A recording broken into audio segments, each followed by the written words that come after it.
Hello everyone. तो कैसे हैं आप सब? आई होप आप सब बहुत ही अच्छे होंगे। तो जैसा कि आप सबको पता है, सबसे बड़ा महीना यानी कि वैशाख मास की शुरुआत हो चुकी है 13 अप्रैल से, जिसकी समाप्ति होगी 12 मई को।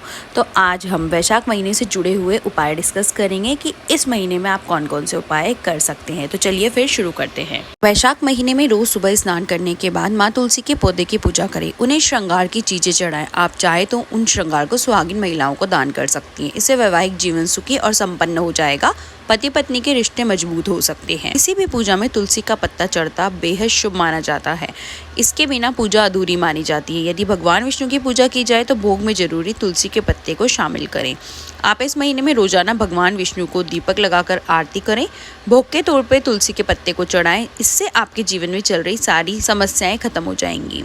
माता लक्ष्मी को प्रसन्न करने के लिए आप इस महीने में तुलसी के पत्तों को लाल कपड़े में बांधकर तिजोरी या पर्स में रख दें, जिससे आर्थिक संकट दूर होगा। ऐसा माना जाता है कि इस माह में कुछ उपाय करने से सुख और समृद्धि की प्राप्ति होती है और इंसान कुछ ही दिनों में मालामाल बन सकता है। आइए जानते हैं इन उपायों के बारे में। सनातन धर्म में दान का विशेष महत्व है। अगर आप अपने पापों से मुक्ति पाना चाहते हैं तो इसके लिए वैशाख माह में अपनी श्रद्धा अनुसार तिल, सत्तू, आम और कपड़े का दान करें। माना जाता है कि इन चीजों का दान करने से इंसान के पापों का नाश होता है। वैशाख माह में पड़ने वाली अक्षय तृतीया के दिन सोना या फिर चांदी की कोई चीज खरीदे।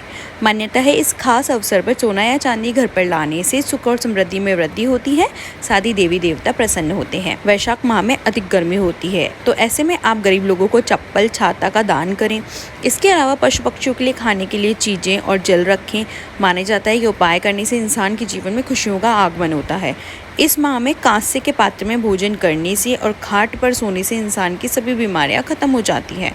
वैशाख माह के सोमवार को भगवान शिव की विधिपूर्वक रुद्राभिषेक करें और प्रभु को विशेष चीजों का भोग लगाएं। इससे इंसान को धन्य धान्य की प्राप्ति होती है। साथ ही सभी मनोकामनाएं पूर्ण होती है। यदि इस माह में प्याऊ लगाई जाए या किसी प्यासे को ठंडा पानी पिलाया जाए तो पितर तृप्त होते हैं और त्रिदेवों की कृपा भी प्राप्त होती है। ऐसा माना गया है कि इस माह में शीतल जल पिलाने से 1000 यज्ञों के बराबर पुण्य मिलता है। वैशाख महीने में भगवान विष्णु और माता तुलसी की खास पूजा आराधना की जाती है। विशेषकर गुरुवार के दिन तांबे के पात्र से तुलसी जल में दूध मिलाकर अर्पण करें। साथ हल्दी की गांठ चढ़ाएं। साथ ही लाल चुनरी अर्पण करें। संध्या के वक्त आटे का दीपक जलाएं। ऐसा करने से माता लक्ष्मी प्रसन्न होती है, घर में तंगहाली दूर होती है, धन की वर्षा होती है। आपको तुलसी की 5 पत्तियां लेकर पीपल की पेड़ की 5 बार परिक्रमा करनी है। ऐसा करने से व्यक्ति को वैकुंठ की प्राप्ति होती है और मोक्ष मिल जाता है।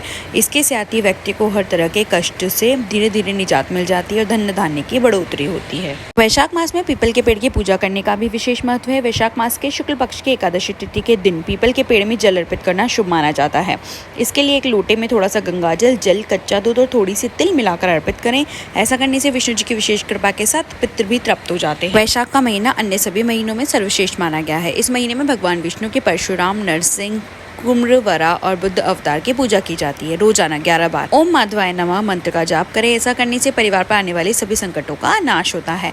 वैशाख माह में जल, आम, गुड़, सत्तू और तिल का दान करने से पितृदोष दूर होता है, समस्त पापों का नाश होता है और आरोग्य का वरदान मिलता है। वैशाख के महीने में पशु के लिए दाना पानी की व्यवस्था, जरूरतमंदों को छाता, गर्मी में से त्रस्त व्यक्ति को पंखा, जूते चप्पल का दान, छायादार वृक्ष की सेवा करना चाहिए। मान्यता इसे 10,000 राजसूय यज्ञ करने के समान फल प्राप्त होता है। वैशाख में दिन में सोना, कांस्य के पात्र में भोजन करना, तेल लगाना, खाट पर सोना, घर में नहाना, तेला हुआ पदार्थ खाना, रात में खाने का त्याग करना चाहिए। इससे रोग और शोक मिट जाते हैं। अगर आपके पास पैसा नहीं टिकता और आपकी आमदनी से ज़्यादा आपका खर्चा होता है तो ऐसे में शुक्रवार के दिन सुबह स्नान करने के बाद लाल वस्त्र धारण करें और माता लक्ष्मी की पूजा करें। इसके बाद उन्हें जटा वाला नारियल, कमल का फूल, सफ़ेद कपड़ा, दही और सफ़ेद मिठाई अर्पित करें। इसके बाद पूजा में रखा नारियल एक साफ लाल रंग के कपड़े में लपेट कर किसी ऐसे स्थान पर रखें जहाँ किसी की नज़र ना पड़ती हो। ऐसा करने से धन संबंधित समस्याएं दूर हो जाती है। अगर आपको लग रहा है कि आपके घर में नकारात्मक शक्तियों का वास है तो ऐसे में वैशाख के महीने में नारियल पर काजल का टीका लगा इसे घर के हर कोने में ले जाएं और उसके बाद इसे नदी में प्रवाहित कर दें। ऐसा करने से घर में नकारात्मकता दूर होती है और घर के सदस्यों के बीच प्रेम भी बढ़ता है। जिन लोगों की कुंडली में राहु केतु दोष हैं उन लोगों को नारियल का ये टोटका काफ़ी मददगार हो सकता है। इसके लिए आपको एक नारियल शनिवार के दिन 2 भागों में बांटकर इसमें शक्कर डालनी होगी। इसके बाद किसी सुनसान जगह पर ले जाकर इसे ज़मीन में गाड़ दें। माना जाता है ऐसा करने से जैसे जैसे ज़मीन में रहने वाले कीड़े इन्हें खाते हैं वैसे वैसे ग्रह दोष दूर होने लगते हैं। अगर आप कर्ज से मुक्ति पाना चाहते हैं तो वैशाख मास में आप अपने घर में नारियल का पौधा लगाएं। इससे देवी के आशीर्वाद की प्राप्ति होती है। नारियल का पौधा जितना बढ़ेगा वैसे ही धन संकट दूर होते जाएंगे। अगर आपके घर में नकारात्मक ऊर्जा का वास है तो नारियल पर काजल का 7 टीका लगाने के बाद उसे घर के सामने 3 बार घुमाएं, किसी पवित्र नदी में प्रवाहित कर दें। इससे नकारात्मक ऊर्जा से आपको मुक्ति मिल जाएगी। अगर आपको वीडियो जानकारी अच्छी लगी हो तो वीडियो को लाइक कीजिए और ऐसे ही मोर वीडियोज़ देखने के लिए मेरे चैनल को सब्सक्राइब कीजिए। Thank you for watching. Shri Hari Vishnu.